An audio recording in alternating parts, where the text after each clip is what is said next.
সবাইকে শুভ দুপুর। সবাই কেমন আছেন? আমি খুব ভালো আছি। আমি ছোট্ট একটা রান্নার ভিডিও নিয়ে চলে আসলাম আপনাদের সাথে শেয়ার করার জন্য। আমি রুই মাছ ভুনা করেছি। কড়াইতে আমি তেল দিয়ে পেঁয়াজ, রসুন তার সাথে আমি টমেটো দিয়ে দিলাম। দিয়ে আমি সবগুলা মসলা এড করে দিলাম। হলুদের গুঁড়া, মরিচের গুঁড়া, লবণ, জিরার গুঁড়া, ধনিয়ার গুঁড়া, সাথে আদা বাটা দিয়ে আমি ভালোভাবে কষিয়ে নিয়েছি। নিয়ে এখন একটু সামান্য পরিমাণে জল দিয়ে আরেকটু কষাবো। কষিয়ে এই যে আমি মাছটা দিয়ে দিয়েছি। মাছটা দিয়ে এখন উপরে তেলটা বেশি আসলে আমি পরিমাণ মতো ঝোল দিয়ে দিব। ঝোল দিয়ে এই যে আমার দেখতে পাচ্ছেন আমার টমেটোটাও মোটামুটি সিদ্ধ হয়ে গেছে। আমার তরকারির কালারটা কিন্তু খুব সুন্দর এসেছে। তো এখন আমি পরিমাণ মতো ঝোলটা দিয়ে দিব। তেলটা উপরে উঠে আসছে। পরিমাণ মতো ঝোল দিয়ে এই যে সিদ্ধ হওয়ার জন্য আমি অপেক্ষা করব।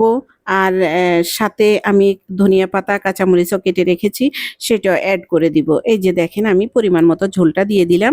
দিয়ে এখন আমি ধনিয়া পাতা, কাঁচামরিচটা দিয়ে দিব। এখন আমার তরকারি কথা বলতে বলতে পুরো রান্না শেষ। আপনাদের কার কেমন লেগেছে প্লিজ আপনারা লাইক কমেন্টসে জানাবেন। আমার পুরো ভিডিওটা দেখবেন। আজকে এ পর্যন্ত, টাটা।